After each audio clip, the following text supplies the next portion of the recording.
Well, there's no one around, so check this out.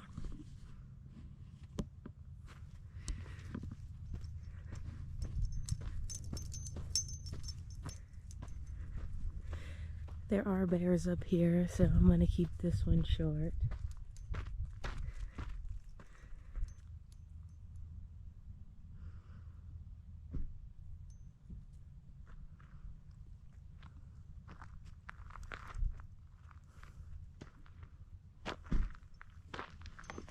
It's cold, but it's pretty. Go mommy, go mommy, go mommy, go mommy. But I will tell you,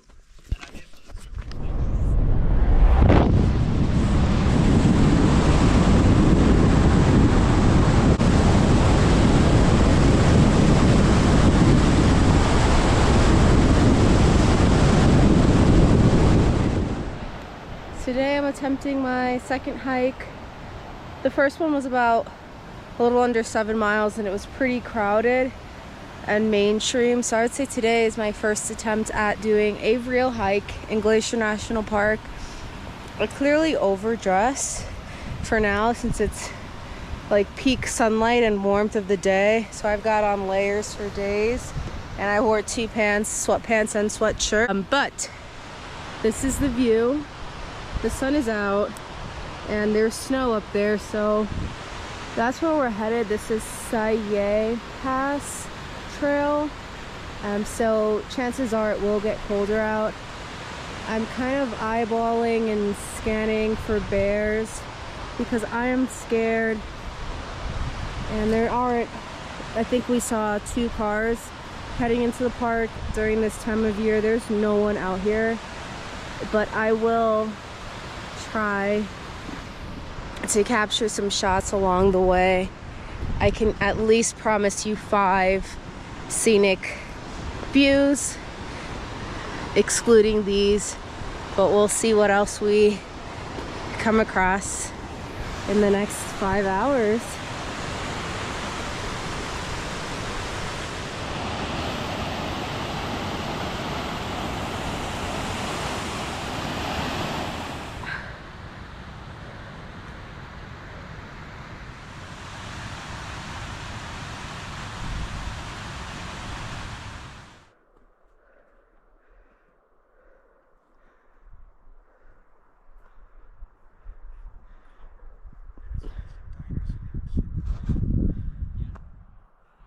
We're gonna do a quick fit check while we keep moving. So these are the layers. These are the $8 boots from the thrift shop. Still rocking my Osprey. A $2 fleece sweater, which is really cute, from the thrift shop. Not sure if you can see it, but the collar's beige. And the sweaty ass. And these are Gymshark pants, which this one just goes right through. Got on double socks and been on the trail for about an hour.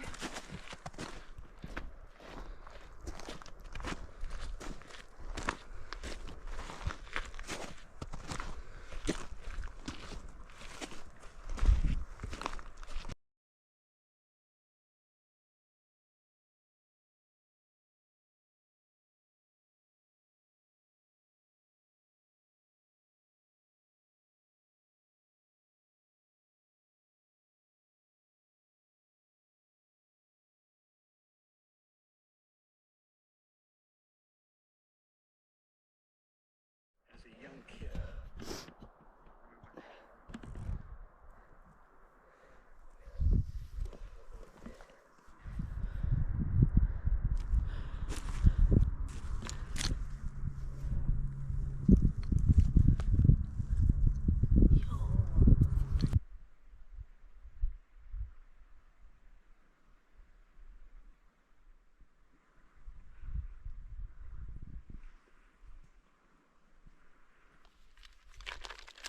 Not all the time.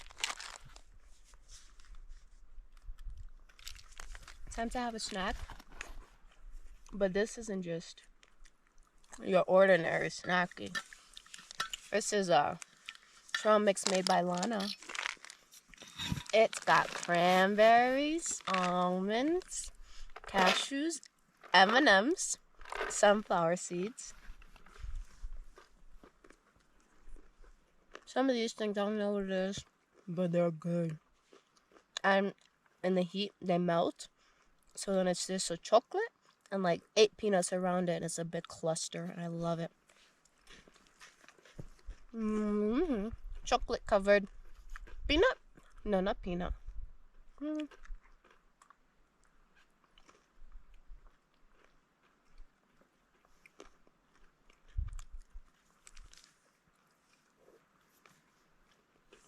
Maybe peanut. Big peanut.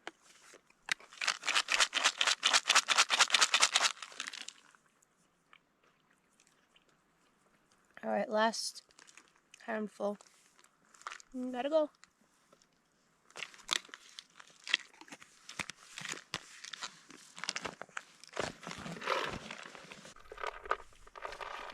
We're about 3.5 miles in.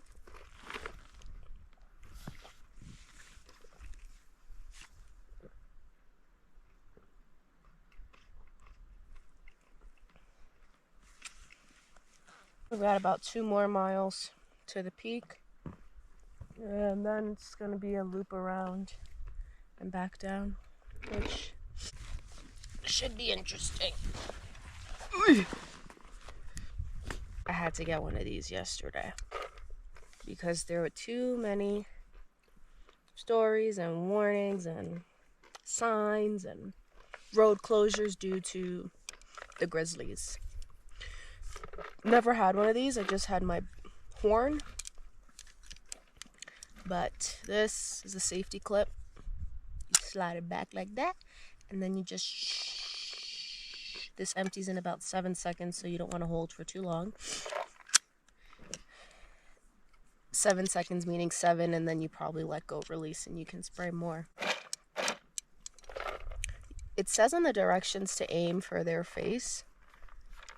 However, the guy who sold it to us said that you can spray by their feet, and obviously it's going to rise up and have the same effect. So it's probably better if I were to use it to go for the feet, because looking at the face, I'd probably just die and faint and freeze. Like, actually.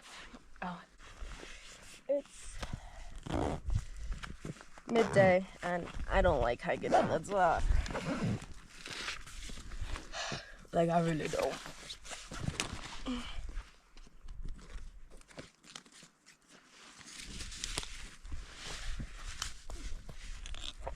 These shoes aren't really waterproof, these ones from the thrift shop, so my feeties are all wet and blistered, which is not fun. But we continue. I've wanted to turn back around several times during this hike, but I owe it to myself to make it to the top. So that is what we will do. Make it to the top.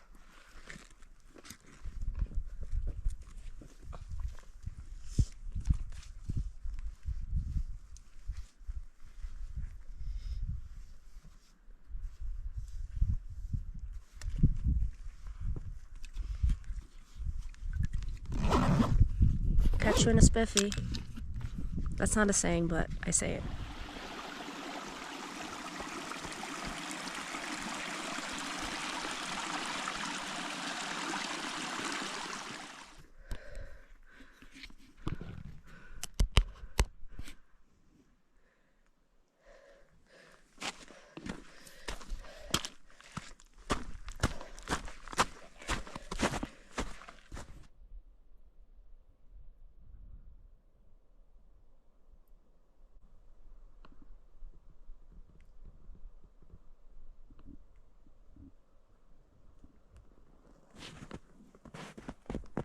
Just grab that.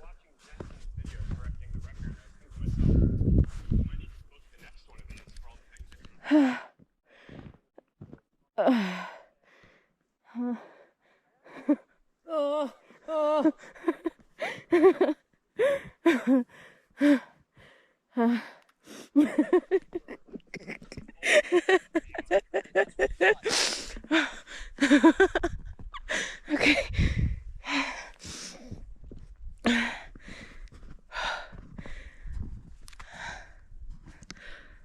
Okay.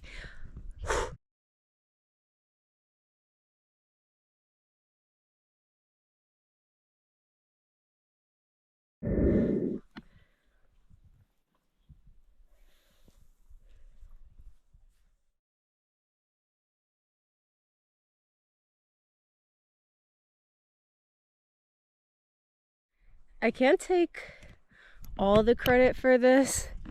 I've got homeboy paving the trail for me, which is making it a little bit easier for me. But I've never hiked in the snow, so this is a first. But we're going. Ay. We're the only footprints up here. Well, there were some down there. It was most definitely a deer. And the other one was a little... leaning more towards a bear, but I think black bear, not grizzly.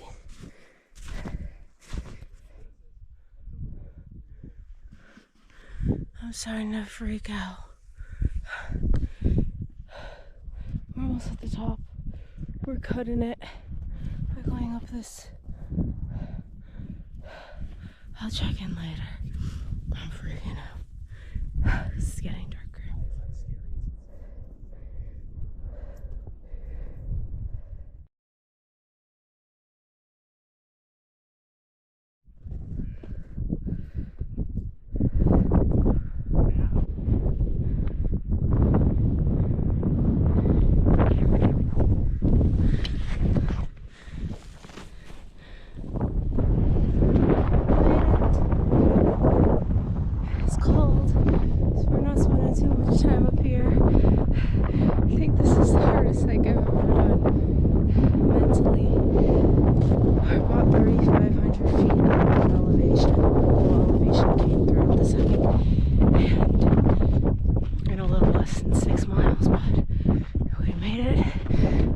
To the van. Sun says in an hour and a half, so I'd say we have 2 hours till it gets dark. Let's see when we make it. Walk. Baby, how you feeling? Yeah, nothing really bothers him. My pants are frozen. But I'm happy we made it up. Now I've just gotta move my sore ass back to the car or the van. Okay, bye.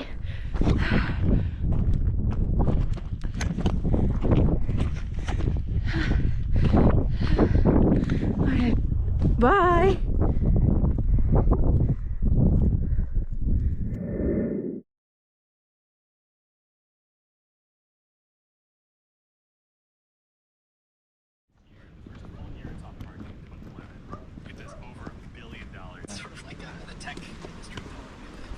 Nice. We just turned on the van and did a quick outfit change. We put on the sweats and let me put on a flashlight real quick so you can see my brown self. Did like a quick outfit swap. Went back into these. Without getting into like the details first of what I experienced, I was just telling this one right here how I feel like mentally as shot as I did post Spartan race. Physically, definitely not there. Because like the mileage and the elevation was one thing, but I think it was fine. It was the snow. It was the fear of grizzlies and how many times I fell and like hurt myself. And sometimes, I mean, I yelled a lot and cursed a lot and like got pretty agitated because like when it comes to sliding, like I just don't have that. So like if you're someone who maybe like uses a skateboard or skis or snowboards, you might have that kind of like understanding of weight distribution and like utilizing your feet, like your foot holistically, and not putting all the pressure on your knee and like leaning into it and leaning into like the leg, like a certain leg. Chances are I'm putting my weight into the opposite leg. My knee's not fully bent. It's just I'm not using my body the right way, and I know that. And it makes things hurt. And at one point I slid and like my whole leg like bent, and my foot was like up towards the slope, whereas my knee was down, and like I shouldn't be falling like that. But that's one of the reasons why I bought roller skates, so that I could learn how to do that, because like I'm not really athletic. I mean, I swam like competitively, but just in high school. Like I didn't swim throughout college, and I was a New York City lifeguard for like 7.5 years every summer, but a lot of it was just like muscling through and strength and a lot of consistency and just getting my ass in the pool as many hours as I could.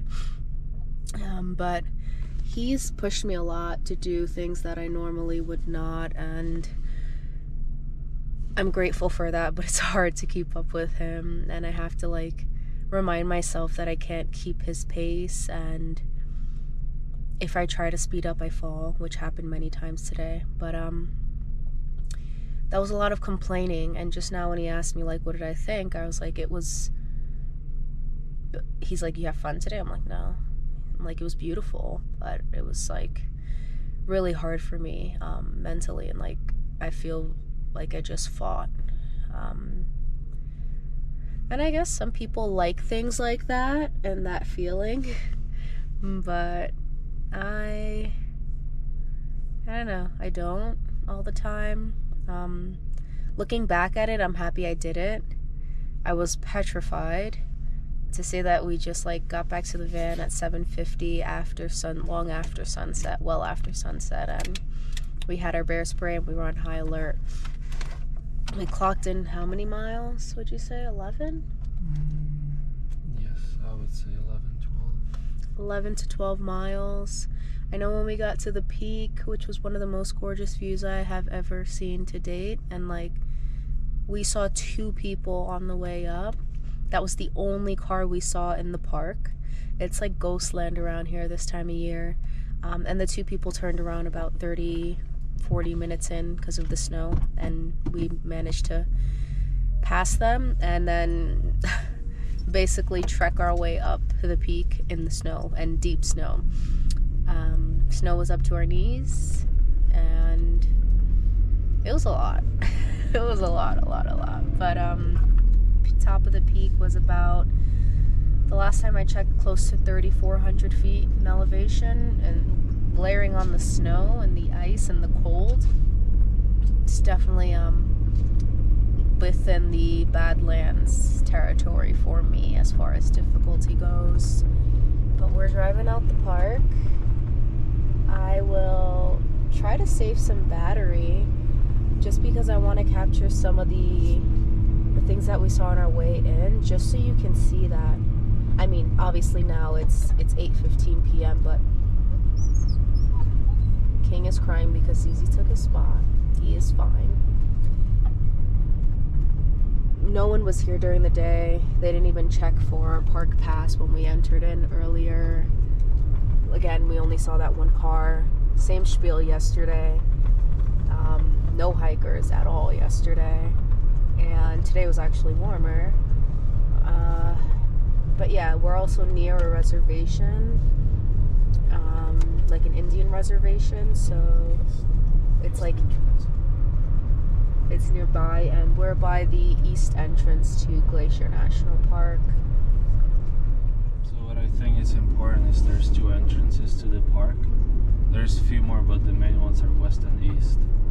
Now those 2 connect together, but at a certain point, I think late September, they close up part of that road that connects the west and the east.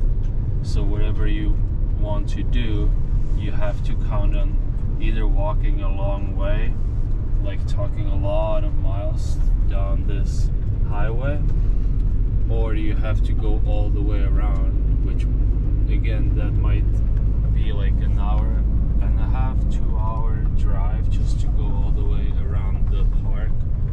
And you need to make sure that you pick trails that you can get to. There's also different closures based on bear activity. There is also, at a certain point, like right now, all the official campgrounds are closed, the hotels are closed, and on the east there is a reservation. By the well, you can't really camp on the reservation like in the van, so you have to count on driving off. Yeah, so for those of you that want to do some kind of like pop into the park and then sleep nearby and then maybe pop back in the next day, if you are on the east side of the park, East Glacier, I think I'm getting sick, we had to drive about 50 minutes to a national forest, Lewis Clark National Forest. Other than that, there's nothing along the way. It says that you can stay in certain spots on iOverlander. However, some people went and kind of commented after that stating, this is a reservation, you will be fine, this is illegal, do not camp here. Unless you're one who really loves like cold and winter hikes and seeing the snow on the mountains, which I do believe everyone should experience, I think Glacier National Park is so high up that you're susceptible to even more cold and wind. It's placed in a unique spot right next to Canada and then layering on like the reservations, but what I'm trying to say is maybe like a Yellowstone or Grand Tetons, which also has snow but might not be as cold, depending on your camper setup, just because we've been really cold at night and it's not for the weak, but if you're able to kind of like lay out how you want to do it, it's definitely doable. And now that I'm kind of settling into my seat and warm and sick, I wouldn't take it back. It was one for the books, one of the hardest things I've done after the Badlands to date. So thank you, baby, for pushing me to do that and try and capture some of the stuff on the way out. My GoPro's almost full, so stay tuned for the weirdness that's ahead of us. Cattle bar. So we've officially exited the park, and to our left, it's like hotels. Here you can also see it's called the Main Lodge. And they've got like wooden panels closing off all the windows.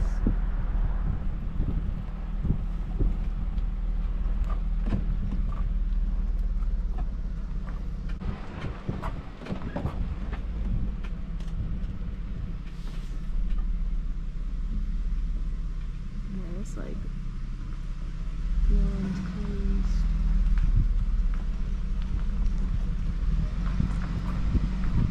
And then you think, oh, there's lights back there. Maybe.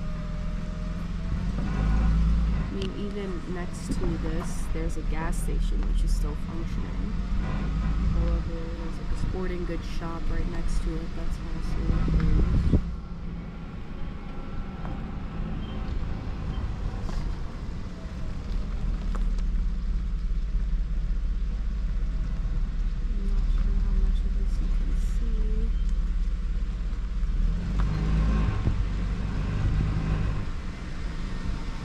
We actually were here yesterday trying to figure out where we were getting to, and this car pulled up and this guy rolled down his window and was like, "Are you lost?" And I was like, "No, we're good," because I was in the driver's seat. And then he's like, I'm just gonna get out. Basically, pretty sure they were like French Canadians, and they were trying to figure out where they could camp around here.